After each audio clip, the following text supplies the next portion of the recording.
우리가 잘 아는 종교 개혁자 마틴 루터를 잘 알고 있습니다. 개혁이라고 하는 것을 이루기 위해서는 많은 어려움이 있습니다. 왜냐하면 개혁을 하려고 하는 사람과 개혁의 대상자가 있기 때문에 그렇습니다. 대상자는 익숙해졌기 때문에 그것을 내려놓는다고 하는 것이 결코 쉽지 않습니다. 아무리 그것이 옳고 그름의 선이 아니라 이미 내 것이 되어졌고 습관화되어졌기 때문에 바꾼다고 하는 것은 두려움이 있기 때문에 그렇습니다. 고질적으로 잘못되어졌던 종교의 천주교의 문제를 개혁하기 위해서 루터는 몸부림치며 그의 개혁의 의지를 가지고 힘썼습니다. 그렇지만 그에게 부딪히는 일들은 그를 낙심하게 했고 그를 좌절하게 만들었습니다. 더 이상 내가 그 일로 인하여 이 일을 한다고 하는 그 자체가 무의미 없는 것처럼 느껴지면서 그 일을 중단하고 몸져 누웠습니다. 그때 아내가 상복을 입고 루터 앞에 나타났습니다. 깜짝 놀란 루터는 이렇게 묻습니다. 아니, 누가 죽었습니까? 그때 루터 아내가 이렇게 말합니다. 당신이 믿던 하나님이 돌아가셨습니다. 아니, 하나님이 왜 돌아가십니까? 그분은 전지전능하신 분이기 때문에 우리와 같지 않기 때문에 죽고 사는 분이 아닙니다. 그럴 때 루터 아내는 다시금 이렇게 얘기합니다. 당신의 모습을 보면 도대체 하나님이 살아계시다고 말할 수 없습니다. 하나님이 살아계시다면 무엇이 그렇게 두려우십니까? 하나님이 돌아가셨으니까 그렇게 두려워하고 낙심하는 것이 아닙니까? 라고 반문합니다. 여러분 기억하십시오. 우리는 살아 역사하시는 하나님을 믿는 자지 죽은 자의 하나님을 믿는 자가 아닙니다. 하나님은 산 자의 하나님이라고 그랬습니다. 하나님은 여러분들이 살아 있으라고 해서 살고 하나님 죽으십시오라고 해서 죽는 대상이 아닙니다. 하나님은 영원부터 지금까지 앞으로도 살아 역사하시는 분이십니다. 중요한 것은 내가 지금도 역사하시고 살아계신 그 하나님을 내가 믿고 고백한다는 것이 위대한 겁니다. 하나님은 이미도 위대하십니다. 그러나 하나님이 우리에게 위대하다라고 얘기하시는 것은 바로 그 하나님을 믿고 삶으로 감내하는 사람을 위대하다라고 얘기하는 것입니다. 이 아내의 그 말을 듣고 루터는 정신이 발딱 차려졌어요. 그래서 그 자리에서 벌떡 일어나서 하나님은 살아계시다. 내가 좌절할 수 없고 낙심할 수 없고 포기할 수 없고 체념할 수 없다. 나는 다시금 일어나 그 놀라우신 하나님이 나에게 주신 거룩한 사명과 소명을 감당하겠다라고 일어나서 그 일을 진행하여 개혁을 완성하게 되었다는 것입니다. 여러분 주변에 우리 함께하는 사람들 중에 얼마나 많은 사람들이 낙심 속에 절망 속에 두려움 속에 체념하며 사는 것들이 얼마나 많습니까? 이러한 삶을 지금 살고 있는 사람에 대해서 잘못됐다라고 말할 수는 없습니다. 왜냐하면 그의 입장이 안 됐기 때문에 그래요. 얼마나 그가 힘들었으면 다 내려놨겠습니까? 얼마나 견딜 수 없기 때문에 그가 포기했겠습니까? 그렇지만 우리는 경험합니다. 나도 그럴 수 있다는 거예요. 나도 그래봤다는 거예요.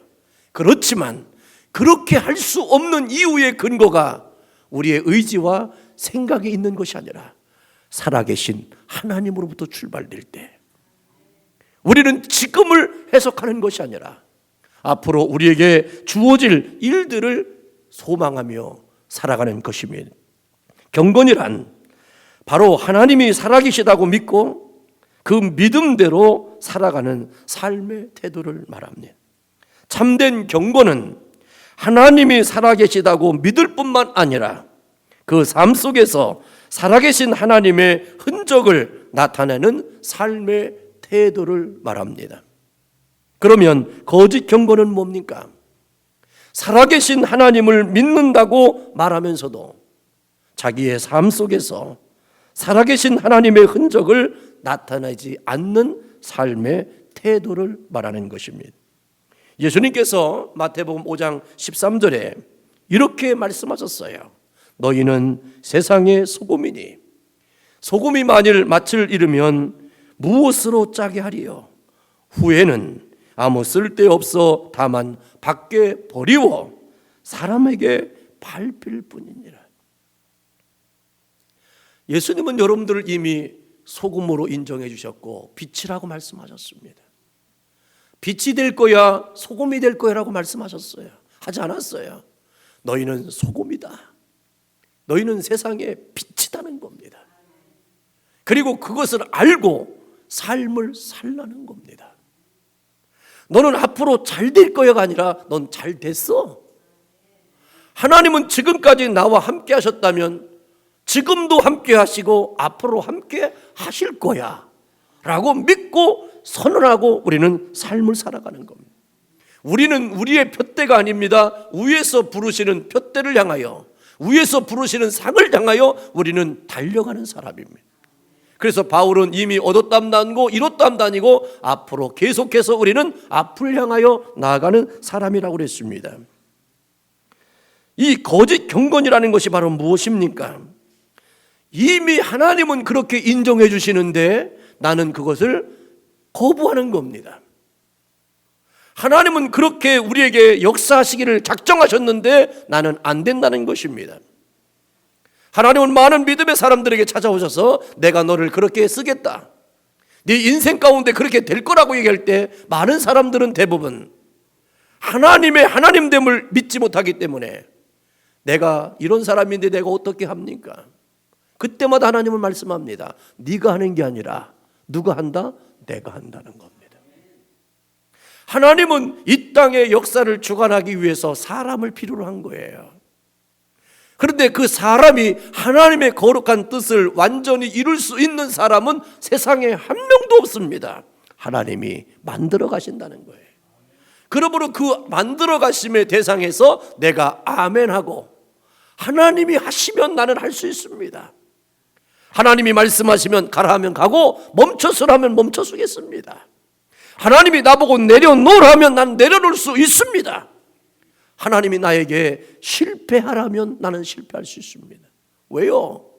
하나님이 나보고 네 생명을 오늘 걷어간다면 나는 걷어가십시오라고 할 수 있는 사람이기 때문에 그래요. 내 살고 죽는 문제를 하나님께 다 맡기고 사는 사람이 도대체 되어지고 안 되어지는 일들이 뭐가 그렇게 중요하고 여러분들의 삶 속에 그렇게 걱정과 염려와 두려움과 낙심이 됩니까? 우리는 죽고 사는 문제에서 자유한 사람들입니다. 근데 거짓 경건에 속해 있는 사람들은 그걸 인정하지 못합니다. 현대 그리스도인의 특징이 무엇입니까? 소금의 짠맛을 잃어버렸다는 겁니다. 자기는 그리스도인이라고 주장하면서 그 삶 속에 하나님의 살아계신 흔적이 제대로 나타나지 않습니다. 참된 경건을 잃어버린 것입니다. 그래서 디모데후서 3장 5절에 보면 경건의 모양은 있으나 경건의 능력을 부인하는 자니 이 같은 자들에게서 너는 돌아서라 그랬습니다. 모양만 갖추지 말고 능력을 담으라는 겁니다. 그릇도 중요하지만 더 중요한 것은 어떠한 그릇에 무엇이 담겨져 있느냐가 중요하다는 것입니다. 그래서 우리는 질그릇과 같은 존재지만 보배로우신 예수님께서 내 안에 담겨지면 우리는 우겨싸움을 당하고 거꾸로 팀을 당하고 별별 일을 다 당해도 우리를 이길 수가 없다는 것입니다. 왜? 우리를 이기게 하신 그분이 우리에게 승리를 주시기 때문에 그렇습니다. 그래서 어떤 사람들은 비즈니스를 다 망쳐놨는데도 불구하고 어떤 분은 가면 그거를 확 일으켜 세우잖아요. 어떤 사람은 다 집을 찌그러뜨리게 만들었는데도 어떤 사람이 들어가면 화려한 집으로 멋있는 집으로 만들어 놓잖아요. 여러분, 지금의 처한 상황이 중요하지 않고 앞으로 되어질 것에 소망의 눈이 열려지기를 주님의 이름으로 축원합니다. 우리는 지금을 자랑하는 사람들이 아닙니다. 나는 이런 사람이라고 얘기하는 것이 중요하지 않습니다. 앞으로 우리는 그렇게 될 것을 믿음 안에서 하나님이 약속의 언약을 붙잡고 사는 사람임을 고백하는 것입니다. 오늘 우리 모두는 어떻게 참된 경건을 회복할 것인가? 오늘 본문에서 우리에게 가르쳐주고 있습니다. 오늘 본문 말씀에 예수님의 동생 야고보가 당시 너무도 어려운 상황 속에서 믿음을 지키려고 했던 초대교회 성도들에게 쓴 편지의 내용입니다. 오늘 말씀에는 세 가지의 참된 경건을 이루는, 지금 여러 가지 힘들고 어려운 상황 가운데서도 승리할 수 있는 근거를, 오늘 세 가지를 우리에게 말씀하고 있는데, 첫째로 19절로 20절의 말씀에 보면 참된 경건은 서두름과 조급함에서 벗어나야 한다는 것입니다. 신앙생활에서 눈과 귀가 차지하는 비중은 참으로 아무리 강조해도 지나치지 않습니다. 듣기는 속히 하고 말하기는 더디하라는 것입니다. 그런데 보통 사람들은요, 듣기는 더디하고 말하기는 속히 하고 있습니다. 그래서 들으려고 하지 않아요. 그리고 말만 많이 하려고 그래요. 그러다 보니까 하나님께서는 왜 귀는 둘을 주시고 입은 하나를 만들어 주셨느냐? 우리가 그냥 영적으로 해석하다 보면 많이 듣고 적게 말하라는 겁니다. 그래서 말하는 것이 2배를 들은 다음에 하라는 거예요. 그래서 10분을 말하려면 20분을 들으라는 거예요. 내가 100가지를 들으면 50가지만 얘기하라는 겁니다. 어떤 사람들은 한 가지 듣고요, 10가지 부풀려서 얘기하는 사람도 있어요. 그냥 막 말을 부풀려요. 자기 생각도 막 넣어가지고 막 그랬다고 하고 저랬다고 하고 막 말을 크게 만들어가지고 나중에 보면 그냥 새카만 거짓말만 하고 있어요. 그게 왜 그러냐면 듣는 것보다 말하는 것이 더 많아서 그래요. 여러분들 집에서는 안 그렇습니까? 남편이 한마디 했더니 여자가 그냥 막 말을 많이 하면 정신이 하나도 없어요. 또 어떤 집은 또 여자가 한마디 하면 또 남자가 거기다 또 막 떠들어대고 막 그래요. 그러면 이 경건이 이루어지지 않는 거예요. 우리가 신앙생활을 하면서 더디해야 될 것이 2가지가 있는데, 하나는 말하기를 더디해야 되고 다른 하나는 성내기를 더디해야 됩니다. 그러니까 한마디 하면 어떤 사람은 10마디 해요. 또 어떤 사람은 한마디 하면 막 화를 내고 막 떠들고 막 시끄럽게 하고 막 소리를 질러요. 그리고 지금 얘기하다가 옛날 얘기는 왜 했는지 모르겠어요. 이상하잖아요. 옆 사람하고 인사합시다. 왜 싸우려고 달려들죠? 송상복 집사님도 자꾸만 싸우려고 달려들잖아요. 여러분 왜 싸우려고 달려드세요? 우리는 사랑하기도 짧은 시간이에요. 사랑하면서 못 우면서 살기로 작정된 생활이에요. 근데 우리는 말하기는 더디 안 하고 말하기를 더디 빨리 하고 성내기를 더디 해야 되는데 성내기를 빨리 해서 그래요. 그러다 보니까 견딤의 시간이 약하다는 거예요.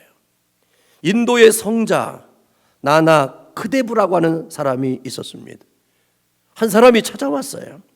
나나 크데브에게 찾아와서 이렇게 질문합니다.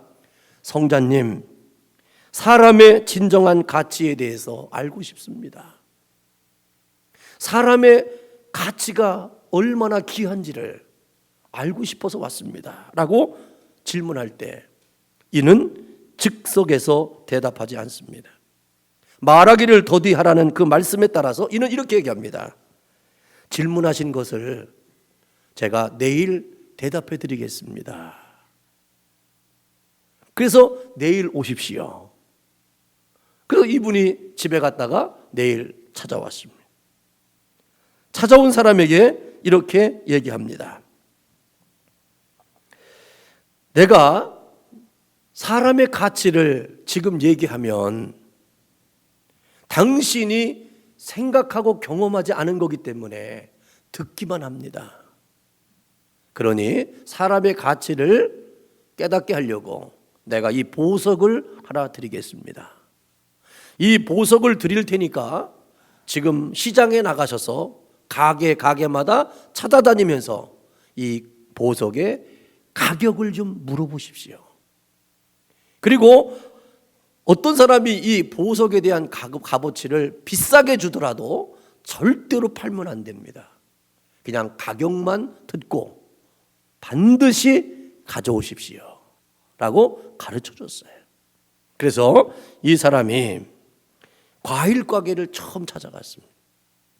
이 과일 가게를 찾아가서 이 보석을 보여주면서 물었습니다. 주인님, 이 보석의 가치가 얼마나 됩니까? 그랬더니 그 과일 가게 주인이 보더니 오렌지 2개 값을 드리겠습니다 그러는 거예요. 오렌지 2개 값. 아, 그러시군요. 그래서 이제 감자 가게를 찾아갔어요. 이 감자 가게를 찾아갔더니 그 주인이 이렇게 얘기합니다. 감자 1박스 값을 드리겠습니다. 그리고 또 이제 대장간 집을 찾아갔더니 10달러를 쳐드리겠습니다 그러는 거예요. 거기 가격이 다 다른 거잖아요. 그래서 보석 가게를 들어갔어요. 그랬더니 주인이 한참 이것을 보더니 1,000달러를 드리겠습니다. 그래서 가만히 있으니까 더 자세히 보더니 내가 5,000달러를 드리겠습니다. 가만히 반응이 없으니까 안 팔 것 같으니까 10,000달러를 드리겠습니다. 아, 그러시군요. 제가 알겠습니다 하고 나와서 그 시장에서 가장 유명한 보석 가게를 들어갔어요. 그랬더니 보석 가게 주인이 그 보석을 유심히 관찰하고 보더니 이렇게 얘기합니다. 이 보석은 값을 붙일 수 없을 만큼 귀한 보석입니다. 굳이 가격을 매긴다면 따라합시다. 부르는 게 값입니다. 부르는 게 값이라는 거예요. 혹시 이 보석을 파시려거든 저한테 팔으십시오. 당신이 부르는 대로 다 쳐드리겠습니다. 가지고 이제 팔지 말라고 하니까 이걸 가지고 성자에게 가지고 왔어요. 그리고 이제 시장에서 있었던 얘기를 다 얘기하는 거예요. 당신이 나에게 사람의 진정한 가치가 얼마냐고 물어봤을 때 내가 당신에게 가게에 가서 가격만 물어보라고 하지 않았느냐. 당신이 말한 것처럼 오렌지 2개 값, 감자 1박스 10달러, 1,000불. 어떤 사람은 부르는 게 값이요. 값어치를 따질 수 없다라고 얘기하지 않았느냐. 똑같은 보석을 가지고 어떤 사람이 그거에 대한 가치를 따질 때 다 다르지 않냐. 당신의 인생을 당신이 뭐라고 인정하고 살 것인가가 당신의 값어치다. 여러분, 우리는 여러분들을 얼마짜리로 보고 살려고 하실 거예요? 누가 내 존재의 가치를 인정하는 것으로 여러분들이 삶을 살겠습니까? 아니면 하나님이 나를 인정해 주신 그 인정함을 내가 인정하고 믿음으로 살겠습니까? 하나님은 여러분들을 천하보다 귀하다고 그랬습니다. 여러분들은 값어치로 가치로 사는 존재가 아니라 천하보다 귀하고 존귀한 자로 인쳐주신 하나님의 거룩함으로 우리는 살아가야 되는 것입니다. 이것이 바로 경건의 시작인 거예요. 그러므로 누구도 여러분들을 판단하고 평가하고 어떻게 얘기하는 거에 귀담아 듣지 마시고 내가 정말로 듣고 살아야 될 근간은 무엇이냐? 하나님이 나를 그렇게 인정해 주시는 겁니다. 여러분들에 대해서 싫음에 대한 사람도 있습니다. 여러분들에 대해서 미움의 대상도 될 수 있습니다. 상대하고 싶지 않은 만큼 여러분들을 멀리하고 싶은 사람도 있습니다. 별별 사람도 다 있습니다. 그러나 그것보다 더 중요한 것은 그들은 안 보면 그만이에요. 그러나 하나님은 그렇지 않습니다. 사랑하는 성도 여러분, 오늘 말씀에 보면 더디하라고 하는 말씀이 있습니다. 천천히 하라는 겁니다. 조급함에서 벗어나라고 얘기합니다. 야고보서를 쓴 예수님의 동생 야고보는요, 낙타 무릎의 사람이라고 하는 칭함이 있습니다. 야고보는요, 그가 예수님의 동생으로 삶을 살아가면서 그가 얼마나 기도를 많이 했던지 늘 묵상하고 생각하는 것으로 하나님의 뜻을 묻는 것으로 그의 인생의 여정을 살았기 때문에 낙타와 같이 무릎이 울퉁불퉁하게 생겨졌던, 굳은 살이 벗겨졌다는 겁니다. 그만큼 어떤 것을 할 때마다 그는 기도하지 않고는 하지 않았습니다. 생각과 계산으로 하지 않았습니다. 기도함으로 시작했습니다. 여러분들이 어떤 일을 계획하고 계십니까? 여러분들의 진로와 인생의 문제를 결정해야 될 때가 왔습니까? 생각보다, 계산보다 하나님께 여쭈세요. 하나님께 기도하십시오. 그러면 내가 볼 수 없는 것을 보게 될 것이고, 내가 계산할 수 없는 것을 계산하게 될 것이고, 내가 알지 못하는 것들을 깨닫게 하셔서 우리에게 합력하여 선을 이루는 놀라운 일들을 이루신다는 사실을 기억하십시오. 여러분, 참된 경건은 조급함과 서두름에 있다는 사실을 기억하시고, 조급하고 서두르려고 하는 사람에게 옆 사람이 브레이크를 잡아주셔야 됩니다. 여보, 그렇게 급한 거 아니야. 그렇게 서두를 게 아니야. 천천히 믿음으로 합시다. 늦어도 하나님이 하시려면 얼마든지 빨리 갈 수 있고, 아무리 빨리 가도 결론적으로 보면 그 빠름이 문제가 될 수 있어. 우리에게는 시간의 문제가 아니라 방향의 문제가 되는 겁니다. 하나님을 향한 거룩한 방향으로 여러분들의 삶을 살아갈 때, 하나님을 인정하고 하나님을 믿는 그 믿음으로 살아갈 때 여러분들은 놀라운 일들의 결산을 맺게 된다는 것을 믿으시기를 주의 이름으로 축원합니다. 두 번째로, 참된 경건은 말과 행동이 일치를 이루어야 된다는 것을 22절과 23절에서 말씀합니다. 무슨 말씀입니까? 듣고 깨달았으면 그대로 행해야 한다는 것입니다. 말했으면 그대로 실천해야 된다는 것입니다. 우리가 거울을 왜 봅니까? 거울을 보는 것은 고치려고 보는 겁니다.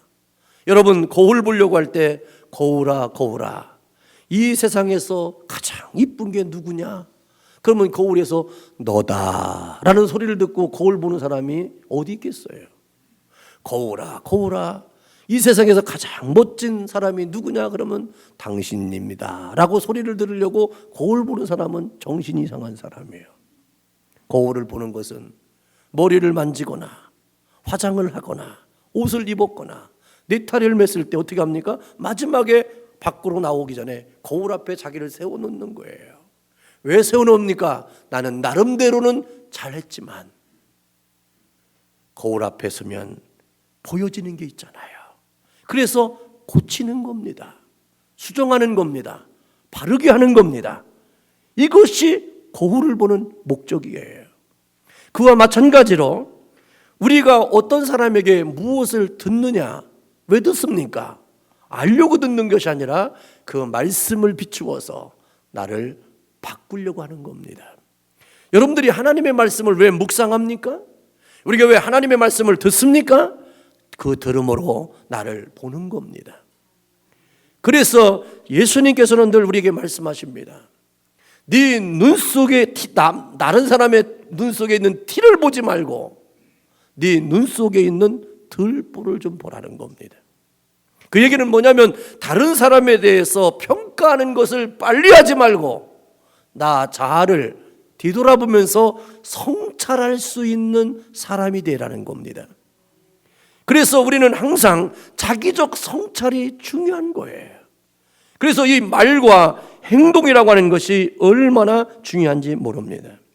크리스찬의 위기는 갈 길을 모르는 무지의 위기가 아니라 알고도 실천하지 않는 삶의 행함의 불일치가 우리의 위기를 가져다 주는 것입니다. 우리가 몰라서 못합니까? 알면서도 안 하는 것이 더 큰 문제인 거죠. 그래서 우리는 말하는 것이 그가 아니라 그가 행하는 것이 그인 겁니다. 그래서 예수님께서는 우리에게 말씀하시죠. 열매로 그를 보리라. 열매로 보는 겁니다. 말하는 것으로 그 사람을 듣는 게 아닙니다. 우리는 사람을 들을 때, 사람을 평가할 때 그의 열매를 보고 얘기하는 거예요.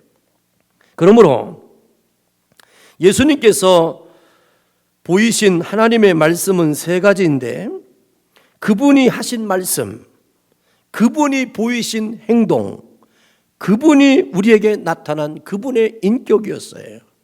중요한 것은 그분의 인격, 그분의 행동, 그분의 말씀이었다는 겁니다. 이것은 늘 성경에 보면 하나가 되어졌다는 것입니다. 그러므로 우리가 참된 경건의 목표를 삼는 것은 바로 뭐냐면 언행일치라는 것입니다. 이 언행일치를 위해서는 두 가지를 명심해야 되는데, 첫째로 말할 때는 신중하게 말하라는 겁니다. 그리고 행동할 때는 책임감 있게 행하라는 것입니다. 그래서 신중하게 하는 것과 책임감을 가지고 언행 심사를 행할 때 우리는 일치를 이룰 수 있다는 것을 말하고 있어요. 그래서 하나님께서는 인생이 아니시기에 시건치 아니하신다는 말씀이 있어요. 하나님은 어떤 말씀을 하시든지 후회하지 않아요. 근데 우리 인생은요, 얼마나 후회하는지 몰라요. 어떤 미팅을 하고 어떤 만남을 하고 어디 갔다 오다 보면 어떤 때는요, 그냥 차를 타고 올 때 내가 미워, 싫어져. 아까 그때 내가 왜 그런 말을 했는지 모르겠어. 그거는 말 안 해도 되는데 내가 괜히 앞서가지고 얘기하고, 또 내가 얘기하다가 갑자기 뻥 치고 싶어가지고 또 뻥도 치기도 하고, 또 어떤 때는 또 하지도 말아야 될 거짓말도 하고, 책임도 못 질 말을 내가 냅다 해가지고 그냥 뒷골이 땡기는데 지배를, 몸은 차는 앞으로 가는데 머리는 뒤통수는 뒤에서 막 잡아 당겨. 그래가지고 가는 길이 힘들 때가 있잖아요. 그게 왜 그럽니까? 시곤해서 그래요. 말을 시곤해서 그래요. 신중하지 않았기 때문에 그래요. 여러분, 우리의 경건한 삶은 이제 언행일치의 삶을 살아야 된다. 특별히 우리 믿는 사람들은 더 그래요. 또 우리 믿음의 자손들이 있을 때는요, 자손들 앞에서는요, 우리 부모들이요, 조심해야 돼요. 언행일치를 잘 해야 돼요. 그럴 때 그렇지 아니하면 우리 자손들이요, 그렇잖아요. 사람은 듣고 배웁니까? 보고 배웁니까? 보고 배운다고 그래요. 빨리. 사람은 듣고 배우는 게 아니라 보고 배우는 거예요. 거기서 뭘 봅니까? 그들이 말을 보지 않고 행하는 걸 보는 거예요. 그래서 우리가 속상한 건 뭐냐면 내 말은 나중에 보면 행하지 않고 행동한 것만 행동할 때 속상한 거잖아요. 우리 또 자손들도 그래요. 아버지 엄마 행동에 대해서 그렇게 비난하고 안 좋게 얘기했는데 지도 엄마 아버지 나이가 되니까 자기도 모르게 그렇게 되는 거예요.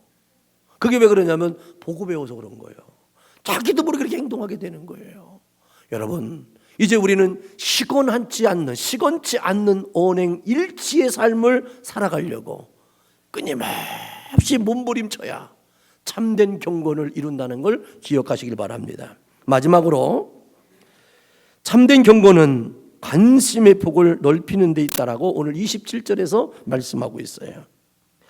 한 말에 책임을 지지 못한다는 것은 우리에게 참으로 문제가 있지만, 이제 우리의 관심사는 이제 어디에 있느냐? 바로 자기와 가족들, 그리고 주변 사람은 물론이고 소외되고 버림받은 사람들에게 관심을 기울여야 된다는 것입니다. 현대 사회에 두드러진 특징 가운데 하나는 인간 소외 현상입니다. 한정된 밀집 지역에 살기 때문에 수많은 사람들이 몰려 살다 보니까 경쟁이 치열합니다. 자기 앞가림하기에도 급급할 때가 있고요. 조금만 한눈 팔게 되면 뒤처지게 되고요. 자리를 빼앗기고요. 살아남기조차 힘든 지경에 처하게 됩니다. 이러한 치열한 경쟁 구조 속에 살다 보니까 모든 사람들이 다 자기 중심적으로 되어버리는 거예요. 남을 생각할 수 있는 시간도 없어요. 남에게 배려할 수 있는 마음도 없어요. 왜? 자기 중심적으로 자기만도 못 감당하는 일이 생기기 때문에 그래요. 그러다 보니까 여기저기에서 인간 소외의 현상들이 급격하게 늘어나고 있습니다. 이걸 보고 성경에서는 뭐라냐면 마지막 때에는 자기 사랑에 취한다는 거예요. 다 자기밖에 몰라요. 다 자기밖에 몰라요. 식사할 때도 5분의 여유가, 5초의 여유가 있어요. 여러분들 5초의 여유만 있으면 인격자라고 그러고요. 3초만 참으면요 훌륭한 사람이라고 하는 거예요. 뭐냐면 인사할 때, 누구한테 인사할 때 3초만 하나 둘 고개를 숙이고 그리고요 하나 둘 셋만 있다가 들어보세요. 그러면 훌륭하다고 그래요. 저 사람 참 인사성이 좋고 인격적이라고 그러고. 3초 고개를 숙이고 몇 초만 기다려? 3초만. 그리고 5초의 여유는 뭐냐면 과일을 먹을 때 내 입으로 쏙 집어주지 말고 집어가지고 앞사람 먹여주고 내 거 먹는데 5초밖에 안 걸려. 그러니까 앞사람에게 먼저 드리는 여유. 그러면 5초 안에 다 돼. 저 사람도 주고 나도 먹을 수 있는 게 5초밖에 안 걸려요. 그런데 우리는 뭐냐면 자기밖에 모르는 거야. 그러니까 3초와 5초만 잘 컨트롤 하고, 즉 8초만 견뎌내면 여러분들 훌륭한 사람 되는 거예요. 여기 사과가 있어요. 그러면 내 거 갖는 것보다 아이고 먼저 가지세요. 이렇게 하면요 훌륭한 사람 된다니까. 이거 다 있는데 뭘 그렇게 걱정합니까? 옛날같이 없을 때야 먹어두는 게 내 임자라는 거예요. 저는 어릴 때 우리 식구들이 많아 10남매이기 때문에요. 우리는 이런 큰 다라 같은 데다 밥을 비벼요. 그러면 숟갈로 팍 거나 자리를. 어떤 못된 영은 그냥 거기다 침 뱉어놔. 정해야지. 그러니까 침 뱉은 거를 누가 먹겠냐 이거지. 근데 여러분들 진짜 배고파 봐요. 침 뱉은 거 뭔 상관? 비벼놓으면 똑같이 비벼진 건데 뭔 상관 있어요. 그리고 우리는 죄송하지만 식사 기도를 별로 못했어. 어릴 때요. 우리는 교회 다녔지만 식사 기도를 별로 안 해. 눈 뜨고 기도하는 거예요. 어떤 놈이 그걸 밖으로 훔쳐갈 줄 알겠어요. 눈 뜨고 기도해. 눈 뜨고 기도해. 지켜야 되니까. 눈 감았다가는 포가요.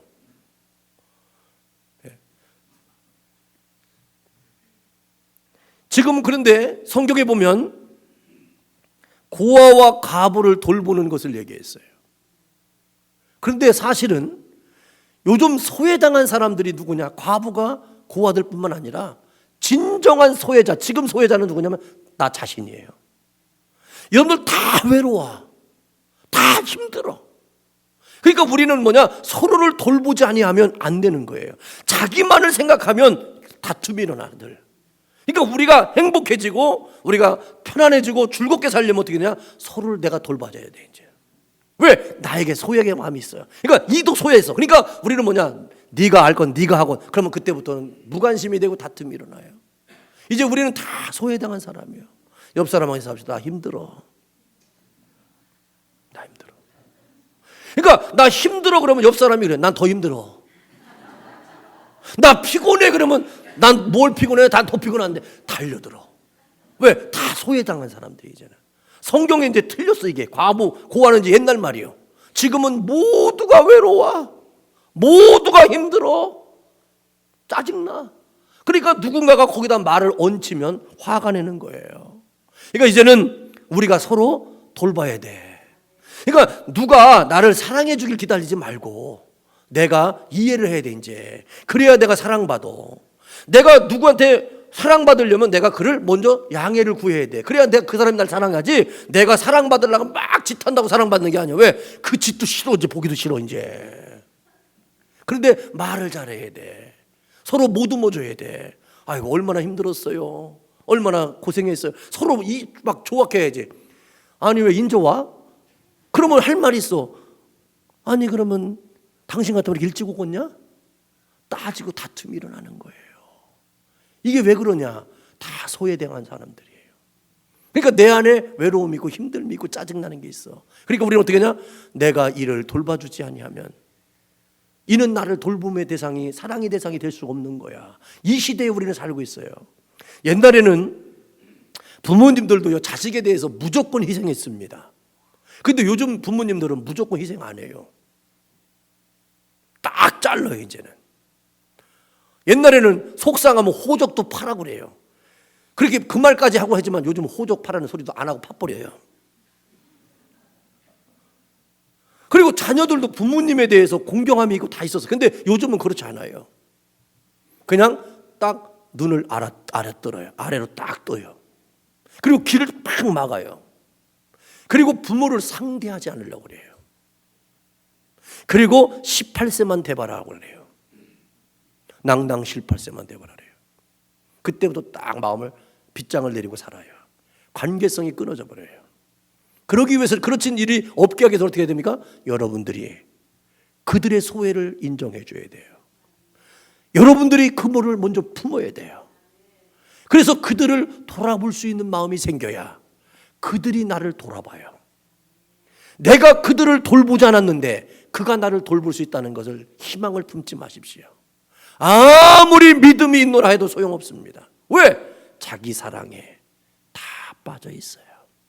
내가 나를 지키지 아니하면 못 된다고, 못 산다고 하는 것이 우리의 보편적인 개념입니다. 이제 이런 사이에서 참된 경건을 이루기 위해서는 폭을 넓혀야 돼요. 이제는 내가 위로의 대상이 되려고 하지 말고 위로의 대상, 내가 누군가로부터 사랑받아야 될 대상이라고 생각하지 말고 내가 사랑해야 될 대상을 찾아야 되고, 내가 누구에게 돌봄을 받으려고 하지 말고 내가 돌봐야 될 대상, 이제는 내가 무언가를 행할 수 있는 사람으로 하나님 나를 인쳐달라고 기도해야 참된 경건의 능력을 회복할 수 있습니다. 사람의 관심이 온통 자기 자신에게만 쏠려 있는 이 시대에 우리에게 참된 경건은 이제 우리가 자기 중심적인 사고에서 벗어나야 돼요. 그리고 고개를 돌려서 주변을 살펴야 되는데 가장 주변은 누구냐? 나로부터 출발되는 거예요. 이 마음을 바꿔야 돼요. 이제는 사랑받기보다는 사랑하고, 이해받기보다는 이해하고, 돌봄받아야 될 것이 아니라 내가 이제는 돌봐야 될 대상을, 사랑은 허다한 죄를 덮는다고 그랬잖아요. 이제 옆 사람은 나로 인하여 행복의 시작이 되어야 된다. 그러기 위해서는 여러분들의 폭을 넓히지 아니하면 안 되는 시대에 살고 있어요. 그러므로 사랑하는 성도 여러분, 서두름과 조급함에서 벗어나시고요, 말과 행동이 일치를 이루며 관심의 폭을 이제 나로부터 출발되어진 것이 아니라 다른 사람을 향하여 넓힐 수 있는 그 눈을 활짝 열으셔서 이제 이 세상, 나와 함께 더불어하는 모든 세상이 아름다운 믿음의 축복의 삶을 누리는 은혜가 되기를 주님의 이름으로 축원합니다.